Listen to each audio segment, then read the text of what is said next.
All right, everybody, we're going to go ahead and get started. I want to thank everyone for spending some of their Saturday with us. Rep. Wolford, I hope you're still there also. And it looks like we've got Rep. Bacon in here too. And then the wonderful audience of attendees, I still see a couple people are coming into the room. Thank you all for being here. You should be able to put questions into the Q&A throughout the time. There will be a time for questions at the end. So there's that. And we're going to start with giving you a little bit of an overview about what we're doing here and introducing these excellent legislators at this time. My name is Sofia Mea Guerrero, and I am the Senior Organizing Strategist here at the ACLU of Colorado. And I really could not be more thrilled than to be getting to work on our annual Week of Action this week. And this is our kickoff event. We are basically doing a series of trainings. We're starting with elevating some legislators and their platforms, and then we will do advocacy trainings over the course of the next several days, all culminating with a date at the Capitol on Thursday. So legislators, we expect to see you then as well. And I am going to pass this over to our Executive Director, Deborah Richardson, to give a little bit of an overview of herself and vision for the ACLU of Colorado, and a little bit what we're doing here, and then we'll hand it to each of the legislators to introduce yourselves. And Thank just FYI, I'm so sorry, Deborah, but Rep. Bacon, I'm not sure if she's actually fully present. She also had to briefly intervene with some business, so hopefully we'll see her back on video when she's actually there. Great. Thank you, Sophia. Thank you all so much for joining us. We're really excited that you're here for our annual LIFT event that we will continue on an ongoing basis, because we really believe that democracy only works unless we the citizens. I had the good fortune of being raised in Atlanta during the American Civil Rights Movement, and I saw the power of everyday people standing up, truth to power, to make indelible social change. We've had an incredible track record here in Colorado because of our advocate community, because of outstanding representatives like yourselves. And so we have the winning formula to make Colorado absolutely the most equitable state in this union. And so I'd like to thank you, particularly each one of the representatives who serve on behalf of the people. And I would like to give you an opportunity to introduce yourselves. So we'll start with you, Representative Marshall. Thank you again for joining us. All right, thanks. I was given a little blurb on what I was supposed to do. So introduce myself, describe my district and why I was supposed to run in 3 minutes or less. So I think I can do it in about 2. So I'm Bob Marshall. I'm from Highlands Ranch in Douglas County. That's what I represent, HD 43. My top 3 issues have been public safety, public education, and the environment. You can focus on many things. And there's so many things, but if you don't focus, you can't get anything done. But with that, the overarching theme of everything I do and believe in is government accountability. So that's bled into the bills I'm proposing in this session. My district, it's suburbia on steroids, if anyone knows Highlands Ranch. So this is the first Democrat elected out of Douglas County since 1966, state house or state senate. My district's only 22% registered Democrats. So it's not even really a swing district. It really is a Republican district. But the people here, they don't like the insanity at all. So there was I was a Republican for 30 plus years myself, unaffiliated for 4, and became a Democrat fairly recently. But the Democrats welcomed me with open arms because of the activities I was involved in down here, and actually voted me Democrat of the Year in Douglas County, even though I hadn't been a Democrat for a year in the summer. My background and why I wanted to run. Again, pandemic started, I came back to Colorado. I've been in the Marine Corps for 28 years, on and off, 19 active, 9 reserve. Was in DC, they shut down for the pandemic, came back home, and that was March 2020. I started getting involved locally for the first time, saw a lot of stuff that I thought was totally flaky, and dived in, and just piece by piece got led in farther and farther and farther. So I had a couple lawsuits where we had very good results and they were real public, so the Democrats came and asked if I'd run, and turned out it was a good fit, so I went ahead and said I'd do it, and that's where we're here today. I could give a lot more detail, but I think I need to punt over to my outstanding colleagues. Thank you very much. And we have the opportunity to speak with you more about that during the course of this program. Representative Bacon, thank you for being here. Will you please share with us? Yes, can you all hear me okay? A little bit of background. Wonderful. Thank you all.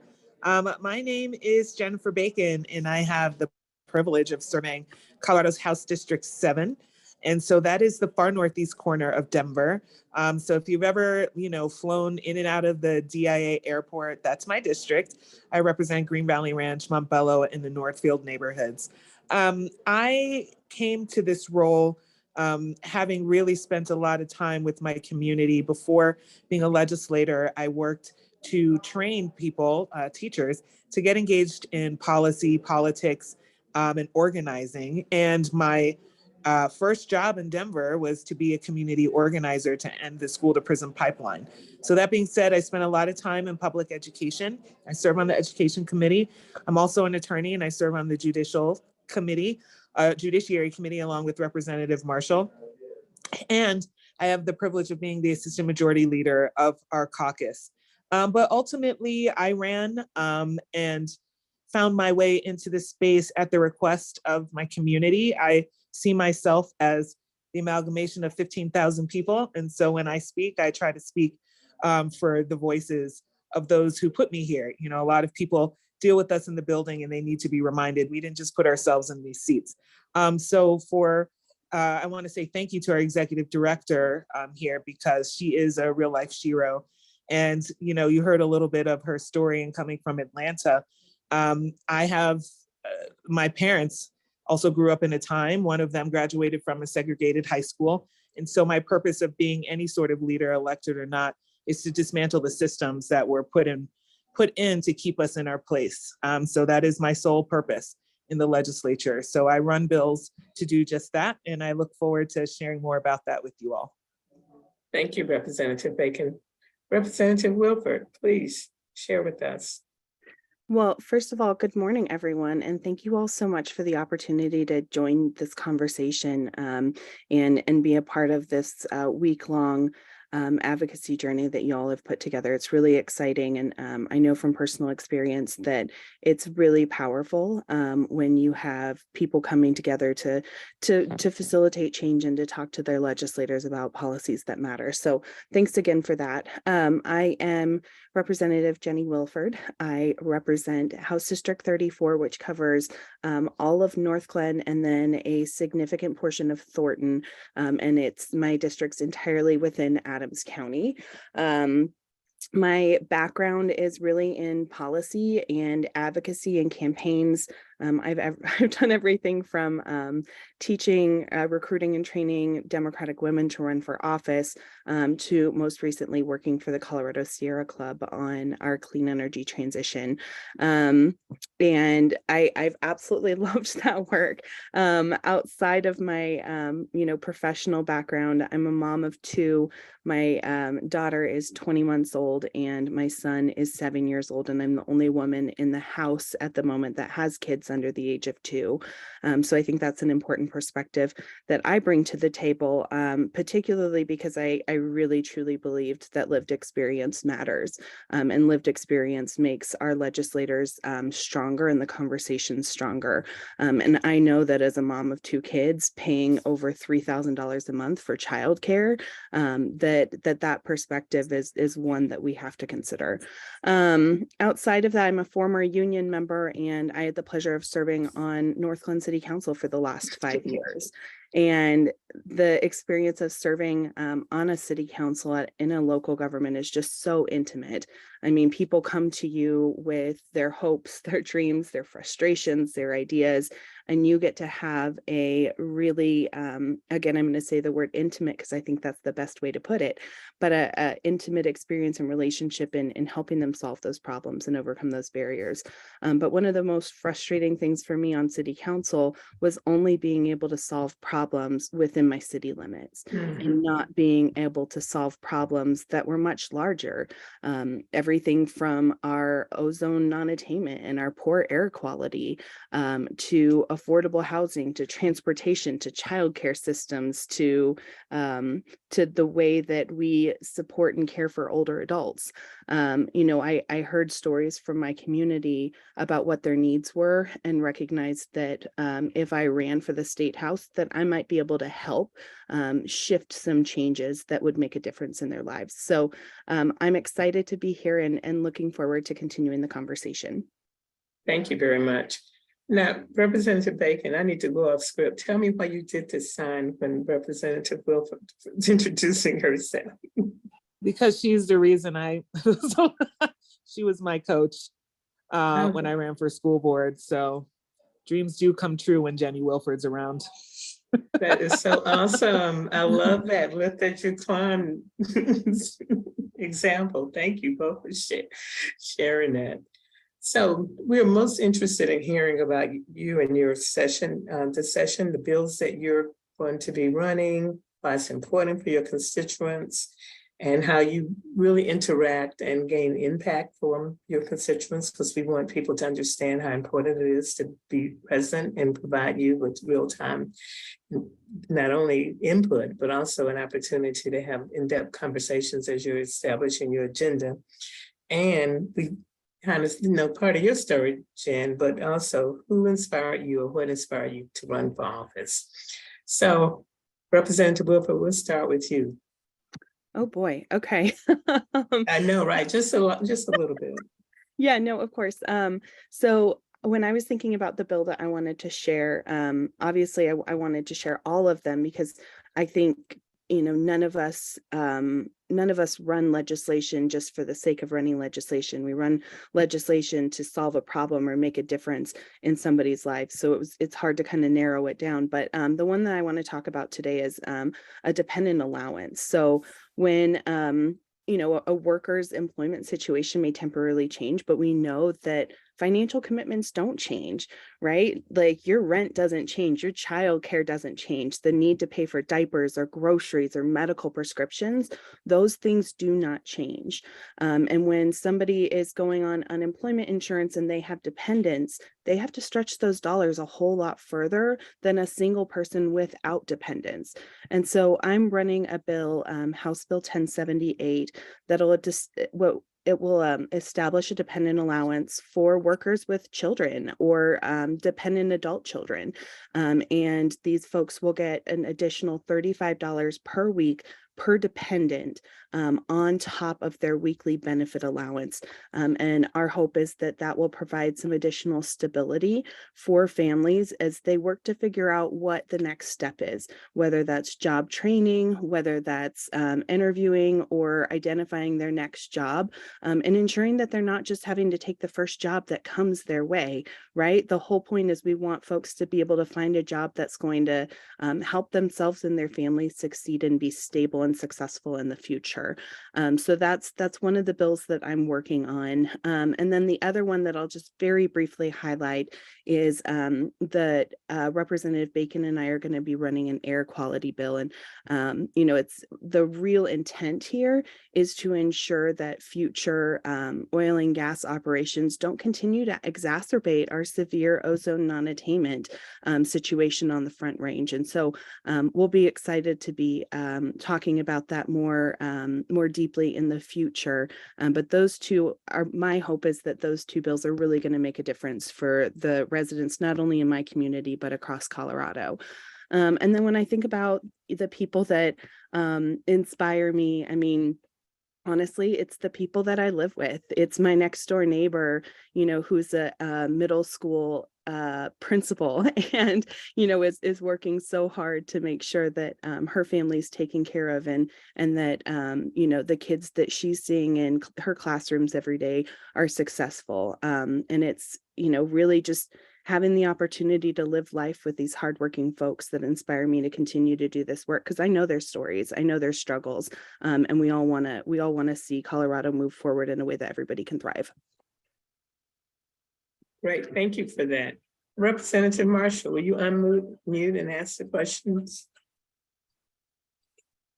Yeah, are we, so we're working with the phone and the Zoom because we're having bad audio. So am I getting good? Okay, Yep. the audio is a lot better, so thank you. All right.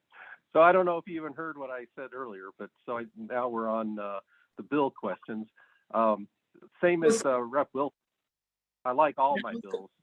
Okay, I'm sorry. I apologize for interrupting you. If you want to, after you answer the question, go back and repeat some of the things you said earlier, please feel free to do that. Oh, So no, I mean, if you all heard me, I'm fine. But, okay, so we're on the bill question now. So, yes. yeah, the same as Representative Wilford. I love all my children. So all 4 of the bills I'm running now are fantastic. I think the question was what would have the most impact on the constituents, and I got a couple that will have a big impact, but more narrow group. The 2 that I think would have the greatest long-term impact in general is I'm trying to run this county commissioner bill, which is real important for Highlands Ranch, and I think it has broader implications to require all the counties that have 70,000 or more residents to go to 5 commissioners, the majority of which must be elected by geographic district. The problem we have is these large counties with all the, having only 3 commissioners elected at large, you wind up having just 2 individuals that can act like Roman proconsuls and control hundreds of millions of dollars. And, Jefferson County is like 600,000 people with 3 commissioners elected at large. It freezes out political minorities, regardless of who the political minority may be, or political minority interest. So when I was running it, Highlands Ranch is 28% of the population in Douglas County. We're 33% with Lone Tree in the northwest corner, and we're a suburb of Denver. There is no question we're a suburb of Denver. The rest of the county does not want to be a suburb of Denver, and I respect that, and they have interests that they want to defend, but we have no say whatsoever in our county government because we're completely overrun by the rest of the county majority, and we're wholly dependent on county services because we're the world's largest HOA. Highlands Ranch isn't even a municipality, so we're completely reliant on county services for our government, yet we really don't have a say in it. And and I started looking around and I'm like, this problem pops up in all the counties where all these at large, pretty much every county is a single party state. So I have very strong bipartisan opposition from the commissioners across the board because no majority ever wants to let another minority voice in. And I've been trying to push and make people understand it's not a partisan thing. I mean, a Republican could represent suburban interests in Highlands Ranch. It's just so right now, partisan-wise, the Democrats historically have been representing urban interests a lot better. Republicans seem to have rural interests, believe they represent them better. Right now in Colorado, the Democrats are winning in the suburbs because the suburbs think the Democrats represent suburban interests. But they have interests that they're concerned about, not so much partisanship. So I had a colleague when I brought this first up too, who mentioned to me, oh, you know what, you might get some good help from your progressive colleagues in El Paso and Denver because they don't have a dog in the fight. And historically, these at-large jurisdictions were used to keep down, like I said, political minorities. So in the South, the DOJ, all those one-man, one-vote cases in the 60s and 70s, they had to go marching out through the South, breaking up all these at-large jurisdictions where you had counties that were 60, 70% white, and for 100 years, there was no black voices allowed anywhere in the county government. So guess what? All the resources are going to the white areas and none to the black areas. So they went through and broke them all up. Of course, political minorities, we don't, it's not an ethnic or racial thing here, but, the hope was maybe some of my progressive colleagues would just have a visceral understanding and disgust for these at-large. Because again, I found out Boulder has a contingent of, they're kind of the mirror image of Douglas County. There's a large contingent of not right-wing Republicans, but libertarian types in the mountains west of Boulder that feel locked out of their government, and that it's a bunch of progressives in the city of Boulder that dominate everything. And every county has those kind of items. And the Mesa County commissioners are the angriest about this bill. They think it's a whole Democratic ploy to take over Mesa. But then I found out all 3 of the commissioners go to the same church in Mesa County.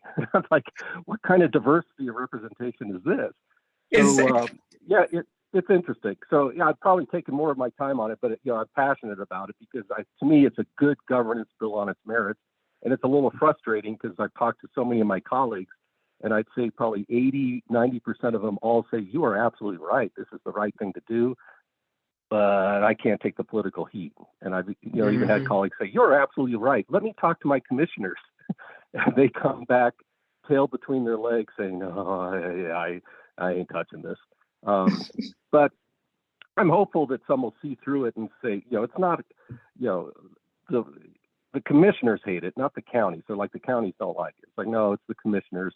And, this is not an electoral issue that somebody's going to get thrown out of office or recalled if they, go for it. So that's my big one. I could mention the other one because I really love it, but I don't know how much time I took up. The law enforcement, because ACLU might like that one. Yeah. Okay, we would like to hear that. So hold that and I'll come back to you. Sure. Representative Joseph, I'm so glad you were able to overcome your technical difficulties and join us. Welcome.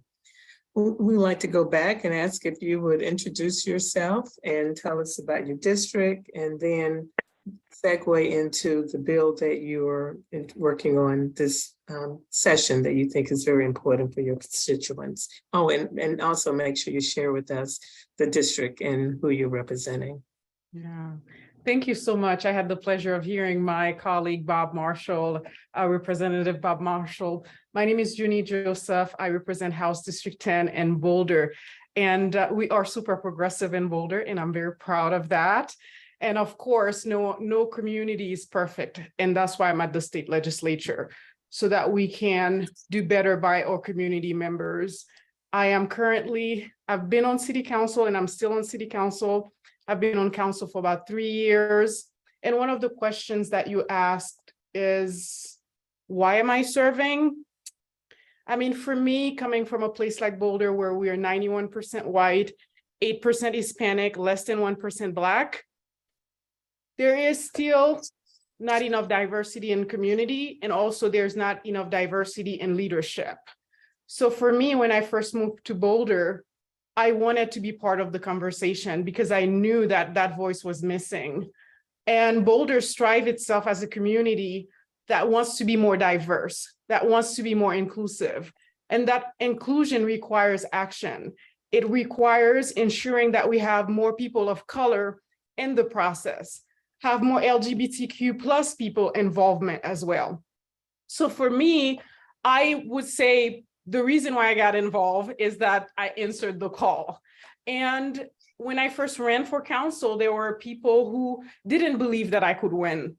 And neither did I as well, because when I thought of the makeup of the community being very white and also being wealthy, and I'm a working class woman, I was a student at the time, I did not know that my story would resonate, but it did.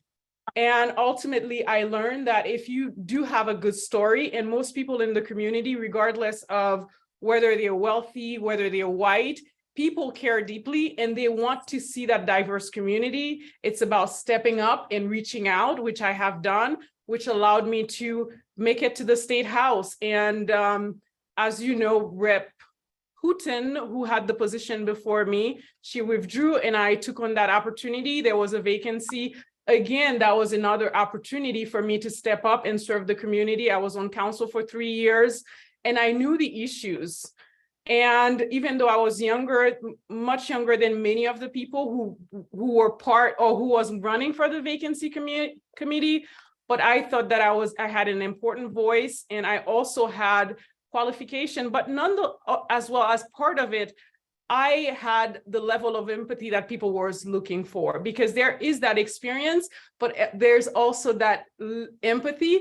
And I think Rep. Wilford mentioned the lived experience, right? That's so important as well, because I was different from a lot of the people who were running. Were they qualified? Absolutely. But none of them had my lived experience as a woman of color, as a working class woman. So I look at, all these things help me to win this vacancy, because that's what people were looking for. People were not looking for the status quo. They know that wealthy people will be able to care for themselves. They have the voice. They've always had the voice. They know how to do the outreach, but it's those other people who are on the margin that we're trying to bring to the forefront as part of the conversation. And you asked me about the bills that I'm running this term. Yes. Quite a few of my bills are actually, I did not want I think I heard Rep. Wilford mention this earlier. My hope at this legislature, this session, I'm not running conversation pieces. I want to pass legislation. I want to work with my fellow colleagues to work on, it doesn't have to be massive, but it has to help somebody. So I'm one of the bills, or several, I have 6 of my bills already have been introduced. One of them is an eviction protection for residential tenants who are on TANF, which is a temporary assistance for needy families, SSI, and SSDI. So those are people who are disabled or have some level of disabilities. And my hope is that for these people, if they are tenants and their landlords seek to evict them, mandatory mediation would be part of the process. And also if mediation doesn't work, when the landlord goes to court seeking judicial relief, the judge would extend that an extra 20 days to give him 30 days. And part of the reason is, as a lawyer, I've worked in family law in the DNN, which is dependency and neglect case. I have seen families who falls through the crack. Families who are people who are disabled, they're on the margins. Imagine if you're disabled and your landlord just wants to evict you. It takes longer actually than 10 days to get housing. And what if they went to mediation and they are able to resolve that problem even before we get to court? That is the hope. The hope is that we'll slow down the process, the eviction process. And if they have to go through eviction, is that there's going to be extra timing for them, because we know the people who are on disabilities, people who are on government assistance, they are differently situated than people with money and able-bodied people. So the idea is that we'll give them extra time to go through the process. Also, one of the bills I think the ACLU might be interested in, which is House Bill 23-1109. And this bill is about requiring a higher threshold when it comes to expelling young people out of the school system. As we all know, as a person of color who've lived in this country for more than 20 years, and we know that Black people and people of color are discriminated against in our system. And we know that the school is the pipeline to prison. So how do we ensure that our kids stay in school? That's where kids belong, in school. So this bill will ensure that our kids get to stay in school. I have a host of other bills. I have a bill with the Alternate Defense Council. And by the way, just so you know, I'm not running these bills by myself. I didn't mention my co-primes. The eviction one, I'm running with Rep. Ortiz. The school policies and student conduct is with Rep. Gonzalez Gutierrez, and the Alternate Defense Council contract is with Rep. Sharbini. Thank you, Representative Joe. Representative Bacon, tell us the bills that you're working on and how it's important to our constituents. I'm sorry, what was the last part of that? The bills that I'm working on and how it directly impacts. Sure. Thank you. So as I mentioned earlier, I have a bit of an organizing background, and I spend a lot of time with different community organizations. And so a lot of my bills are sourced from them. And the people who participate in these organizations are my neighbors. So I run a few bills with and in support of Together Colorado, for example. One of the bills that I worked on last year came from a circumstance that happened to my neighbor, Sharon Battle. Her son was picked up off of a bus by Denver Police Department saying he fit a description and had to kind of do a type of police identification called show-up identification. And show-up identifications are walk and talk like the suspect, and it's a loose, you kind of fit a description. He did not do it, but he spent a week in detention. It was 2 weeks before his graduation, young Black male. We had to organize to get him out of there. All the charges were dropped, but last year we worked to change the type of police identification. And this year we are working to prohibit the use of deception or untruths in juvenile custodial interrogations. And what that means is, you know, we've all seen the bad TV shows like the Law and Orders, that type of scenarios where you see a law enforcement officer or anyone who's kind of acting in the vein of trying to get someone to incriminate themselves, say, you know, I've got you on videotape, I've got your fingerprints and DNA, why don't you just confess that you did it, when they know none of that is true. So we are working on that. Unfortunately, for deception to work, it requires that the young people believe adults and that they trust adults and what they say are true. And so it is an intense manipulation and breach of trust and relationship. Black children are 4 times more likely to sit in front of law enforcement. They also are perceived to be, on average, if it's a felony charge, 4 years older than they are. So the system over adultifies Black and brown children. And don't get me started on how we're 4% of the state and yet 17% of the people who are incarcerated. And so for me, what this is because Black people are not wired to be criminal or deviant, that means our systems are problematic. And as a matter of policy, we need to address the disproportionality. And once you are touched by the justice system, you know, it shows up if you want to work, live, eat, and all of those things. We all know what the new Jim Crow is about. The second piece is, thank you, Representative Marshall, for that fact. That's why I like Rep Marshall. He's my homie for sure. The second thing that I'm working on, you heard earlier from Rep Wilford on air quality. Here's what I want to add about that. We all just know, it is just plainly known that if you are affluent and don't have to, you will not live next to a fracking pad. And you know why people don't do that? Because the air is crap. The Latino communities critically work outside. My community, I have an airport, we work outside, and we care about air quality. It is a false choice to say we have to choose going to work over our health.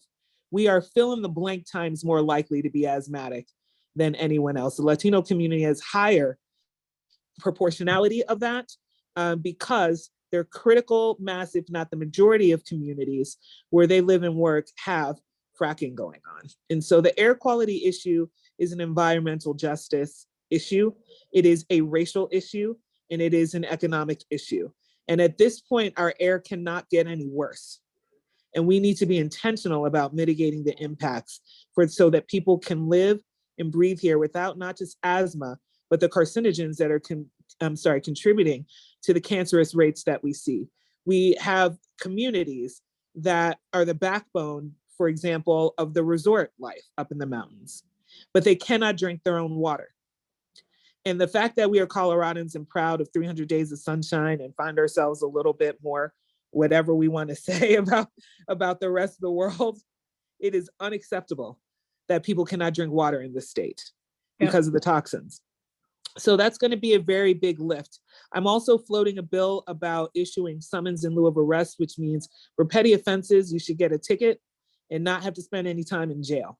Anybody who's had to work or try to figure out how to get themselves out for a crime that they would spend no more than $500 on a fine, to me, that's an injustice. People have lost children and jobs having to spend 24 hours in jail on a petty offense. So we're going to try to figure out if we can do that. And then lastly, you'll see me on some bills to support labor. We have a gig worker bill that's coming through. And I really hope that people take a look at that. And the last thing I'll say is some of us, and this is for the ACLU, because high five to you all, some of us are looking at what the Supreme Court is doing and codifying things just in case the Supreme Court wants to undo it, one of which is Miranda rights. So be on the lookout for that.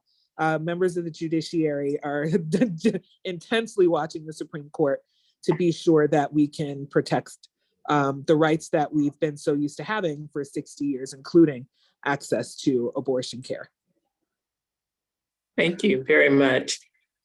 I would like to give each one of you 1 minute to go back and state something that you had wanted to state early and may not thought about it, had time to do it. So give you a second to think about it, and then you get to have 1 extra minute to go back again. Representative Bacon, are you ready for your 1 minute? Sure. People power is real. People power is real. Your presence matters. People live in a bubble in the Capitol. 90% of the people of the state will not see us or have a touch point with us as we make laws. And we need to be reminded about people who living every day. So we need you in the building. All of our bills, I think all of us have some sort of bill sourced from People Power, but never doubt what you are able to do. We changed the world. We've changed laws in this state based off of these experiences. So we need to see you in the building and hold us accountable. Thank you. Representative Marshall. You're on mute. Yeah, I Oh, might that's just where you got mention- it from. Mhm. What's that? Go ahead. Yeah, I might just mention that other bill that I'm running that, like I said, I love them all, but this one, I'm a little concerned because it's an important one, but I got a couple others that were so important, I had to keep doing more stakeholding because the incumbents and leadership got a whole year to stakehold their bills. I got like 4 weeks, so trying to catch up. But I have one on the docket I'm trying to get through that would require and import the Hatch Act for law enforcement in the state. 20 other states already do that. It's called the Little Hatch Acts. Possibly importing the DOD regulation on extremism in the ranks. The DOD has been doing it for decades. You couldn't be a communist during the Cold War and be in a position of public trust. You certainly shouldn't be part of some right-wing extremist organization, be able to hold a gun and execute the laws on behalf of the United States and the state, and require the sheriffs and the district attorneys to run as nonpartisan positions. That last one, I've had some interesting feedback from some sheriffs of some pretty big counties who would remain nameless, but were like, "Oh yeah, I would love to do that." So yeah, I'm hoping to get at least a piece of that through, or if it dies this time, run it again the next time with a little bit more oomph behind it. Thank you. Representative Joseph. Thank you. Well, I do have two other bills that I'm running with Rep. One is with Rep. Weinberg. This one has bipartisan support. That's the best way to put it. He's a Republican. We're running this bill on the uniform unregulated child custody transfer. And this particular bill actually will help young people or children. So for instance, there has been instances where Americans or someone living here in the US adopt a kid from another country I believe it's 2010, after the earthquake in Haiti. There were a bunch of people who went there and also adopt young kids. And throughout, people have adopted kids from other countries as well. And once the kid get here, they realize that, wow, I don't think I can take care of this child because either there are some cultural differences or the kid has special need. And currently in Colorado, there is no law if you were to just give this child to a random person. I have heard of stories where people can just trade their kids on Facebook. So this law would make it, actually, it would prohibit such transfer. It would require for the parent, if you want to transfer your kids, it would have to be through the Department of Human Services. And also, it would make it a misdemeanor if you were to transfer your kids. Again, the idea is that we want to protect children. We want to protect vulnerable children who come from other places. If you're a parent, you decide you don't want this kid that you have adopted, you need to go through the proper channels as opposed to give your kids to random people, because we know that human trafficking is real. The other bill that I have is called Parent and Child Family Time, is House Bill 1027 or House Bill 23-1027.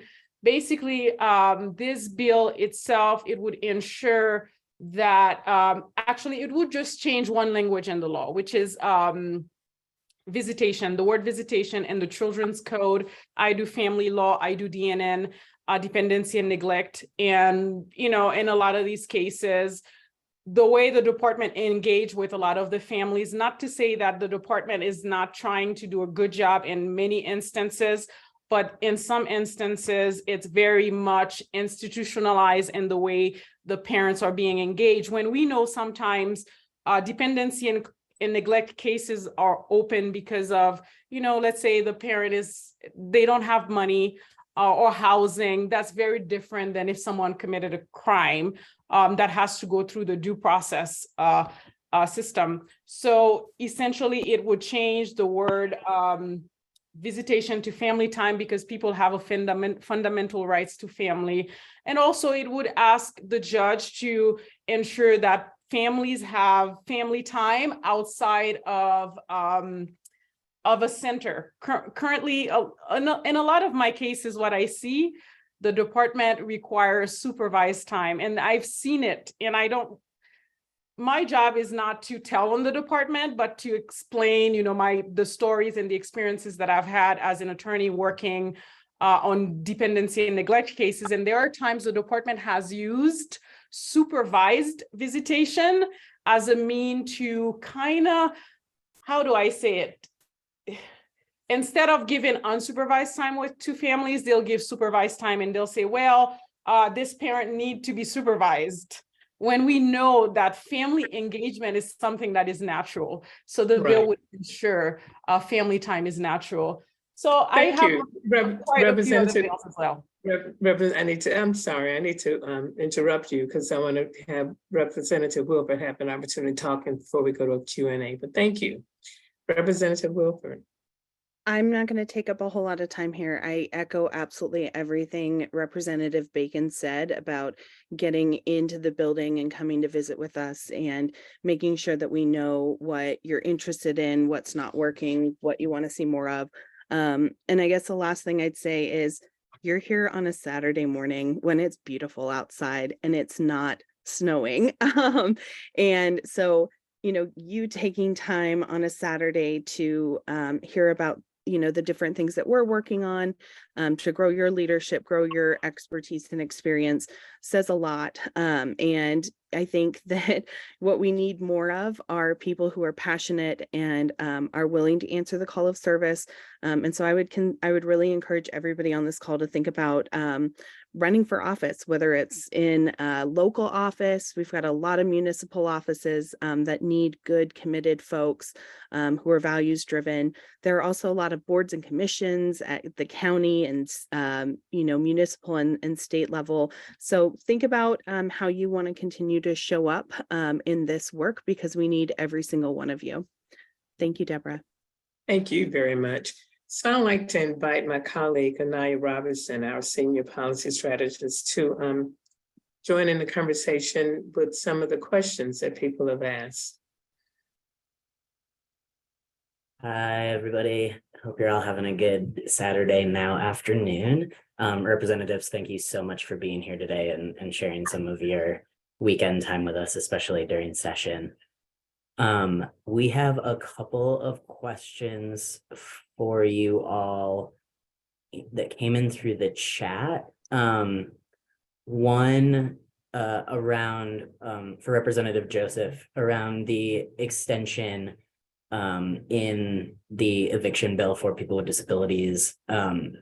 The question is, can that extension be any longer than 12 weeks, or is there any discussion around that? How did you come to that 12-week period? Knowing it, in reality, it can take many months for folks with disabilities to find accessible, affordable housing.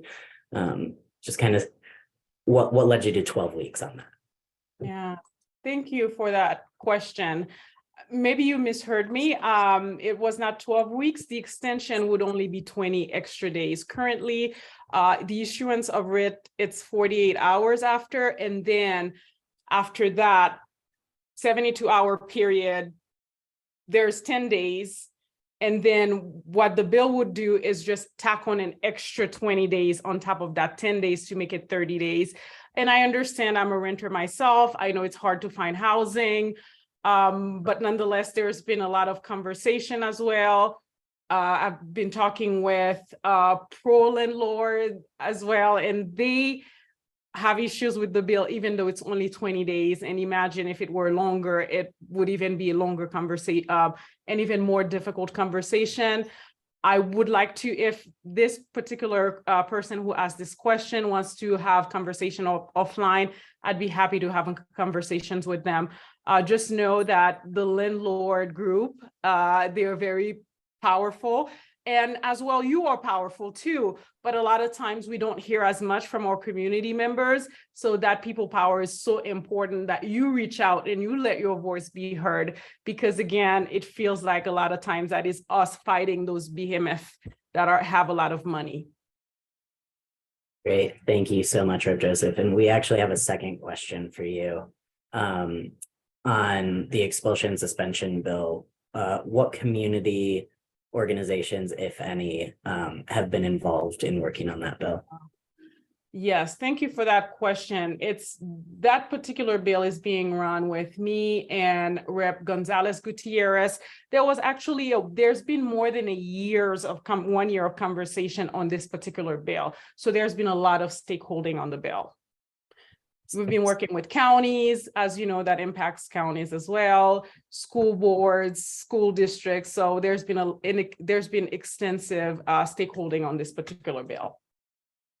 Thank you for that. And then for all of the representatives, hearing kind of a common theme around inclusive representation, fairness, treating minority populations with respect, et cetera. Any feelings or thoughts around the impacts that are existing in the education space around what's being taught, what's being blocked from being taught? Any work that you might be seeing that your colleagues are doing in that space that seems interesting or pertinent?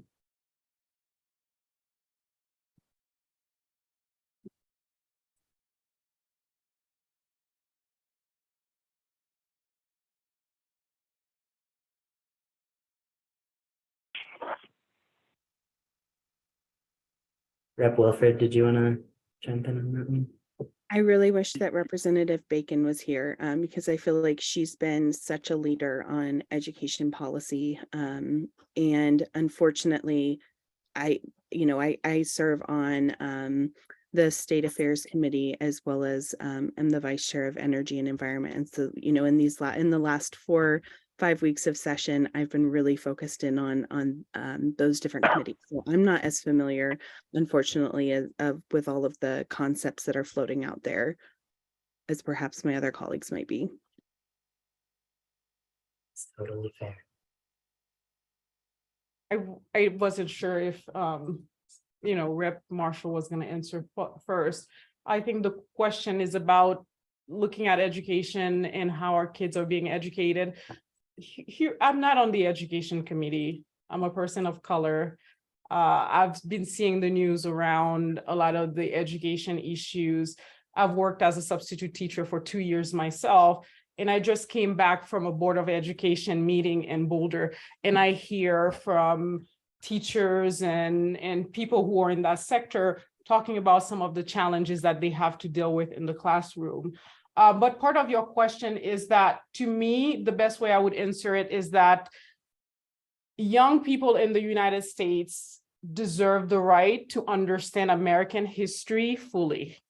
Not a part of it, not some of it, but all of it, regardless of how we may feel about it. We cannot be revisionist. That's not history. History has to be told as it is, regardless of how a parent may feel, because that's part of history. We don't want kids to know white history and not know Black history. That is not fair, because Black history, especially thinking about this month, is American history. Thank you. Absolutely. Thank you, Representative Joseph. And then one last question. Can I jump in real quick? Oh, absolutely, Rep. Marshall. Sorry. Yeah, I apologize because it kept going. It locked me out there for a second. But a lot of the bills, I haven't heard of positive bills coming out of our colleagues.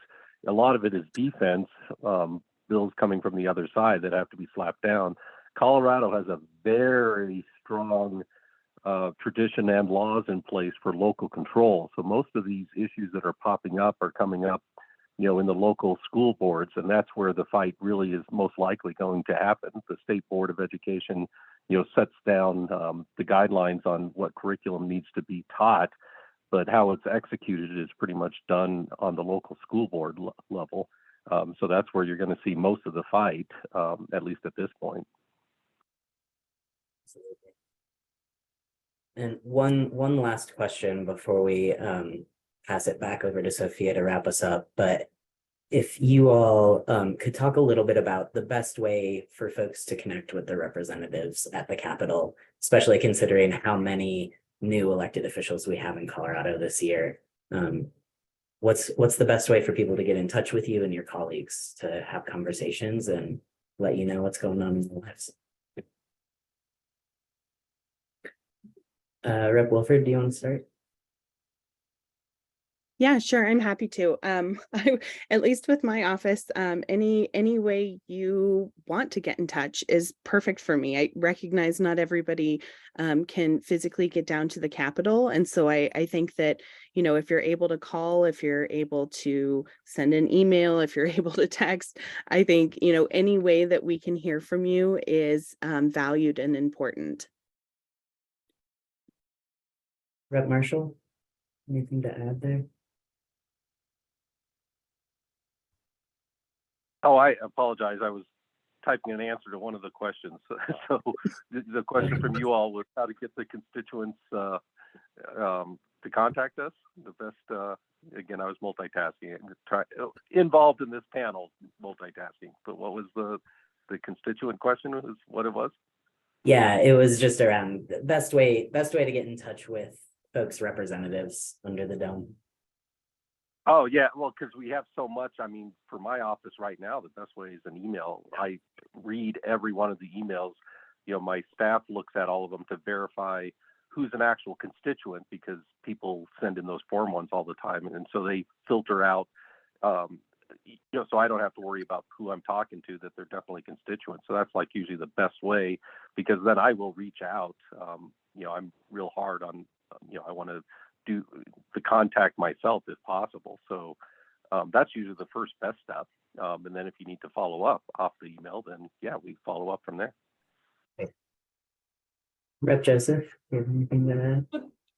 I would say there's a lot of people on here, and maybe if there is one person who's thinking, who's my legislator, you can just go, you know, just find my legislator, Colorado, find my legislator, and then you can put your zip code and your legislator will pop up. And you can just send me an email, reach out, look at my list of bills. If there's anything that you're interested in, just reach out to me and say, hey, I want to come and testify on this bill. I'd be delighted to have you. And I just want to check in real quick to see if Rep. Bacon was able to join us while pulling double duty at the county reorg today. Doesn't seem like she was, but just to add on to what Representative Joseph said too, for everybody who's attending today, if you ever have any questions about how to contact your legislators, we're more than happy to help you figure that out here at the ACLU of Colorado as well and get you connected. Deborah, did you have anything that you wanted to share before we pass it back off to Sophia? Yes, the first thing I'm going to do is to staff the ACLU team who pulled this incredible program together and ask that you can please join us for the remainder of this week. And I so much want to reiterate what each of you all on the panel talked about. Anything regarding will of the people and for the people is an ACLU issue, but it's also each one of our issues. So continue to speak up, stand up, and know that ACLU will always be here on behalf of protecting civil liberties and civil rights for all people. But we can't do it just like your representative can't do it unless you state your will and you show up and exercise your rights as a resident of this state.